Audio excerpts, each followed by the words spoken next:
तर आता महाशिवरात्र येते आणि महाशिवरात्राला वाडा तालुक्यामध्ये तीर्थ या ठिकाणी मोठी यात्रा असते। अशा वेळेला काही अपवृत्ती लोक आहेत हे त्याचा प्रयत्न करू शकतात, तुम्ही इथल्या नागरिकांना काय आवाहन करू शकता? महाशिवरात्रीचा या वाडा तालुक्यातला सर्वात मोठा उत्सव, ज्याच्यामध्ये जवळजवळ 1.5-2 लाख लोक सहभागी होतात आणि त्यासाठी तिरसेच्या मंदिरामध्ये नदीच्या ठिकाणी पोलिसांनी चोख बंदोबस्त ठेवलेला आहे।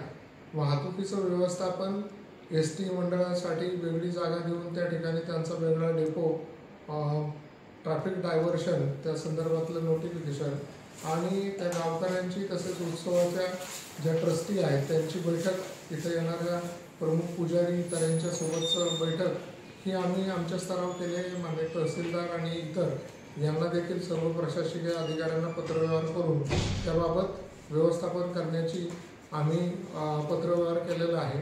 बैठकीमध्ये तसं नियोजन झालेलं आहे आणि या ठिकाणी येणारे जे लोक आहेत, विशेषतः तरुण, त्यांना मी आवाहन करू इच्छितो की आपण मोटरसायकलचा वापर कराल तेव्हा हेल्मेट वापरा।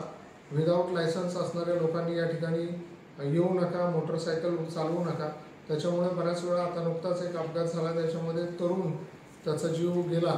तर अशा पद्धतीने ट्रिपल सीट न चालणं किंवा इतर वाहनं आणली तर त्याच्यासाठी विशेष जे पार्किंग केलेलं आहे त्याचा वापर करा। पार्किंगच्या ठिकाणी जिथं आपण 2 ठिकाणी 2 व्हीलरसाठी आणि 4 व्हीलरसाठी वेगवेगळी पार्किंग केलेली आहे। तिळसे गावच्या बाजूला तसंच दुसऱ्या एक ठिकाणी आपण जेव्हा वाड्याकडून जातो त्या ठिकाणी एस टी बसस्टँड केलेलं आहे, त्याच्या अलीकडे देखील वेगळी व्यवस्था पार्किंगची आहे। त्या ठिकाणी वाहतूक पोलीस असणार आहे।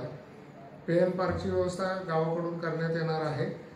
सगळ्या नागरिकांना आणखी एक आव्हान आहे, अशा पद्धतीने जेव्हा यात्रेसाठी रात्रीच्या वेळी येतात, इतर वेळी असतात, तर त्यावेळी उत्सवाचं पावित्र्य लक्षात घेता, आपला धार्मिक सण लक्षात घेता कोणीही दारू पिऊन वाहन चालवू नये किंवा दारू पिऊन त्या ठिकाणी येऊ नये।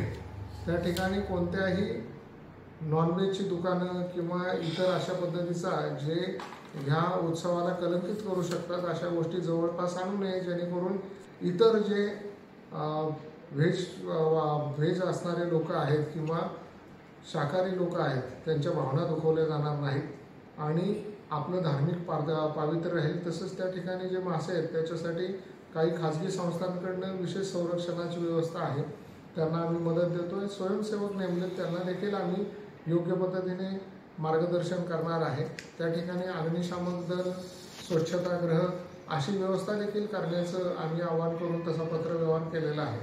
चोख बंदोबस्त असेल, येणाऱ्या लोकांचं उत्तमरित्या दर्शन होईल याच्यासाठी आम्ही वन वे त्या ठिकाणी केला आहे। एकाच बाजूने दर्शनाची रांग असेल, दुसऱ्या बाजूने लोक बाहेर पडतील, अशा पद्धतीचं व्यवस्थापन केलं असून उत्तम प्रकारे आणि कोणत्याही प्रकारचं अडचण न येता हा उत्सव व्हावा यासाठी लोकांना सर्व नियम पाळण्याचं मी पुन्हा एकदा आवाहन करतो। धन्यवाद।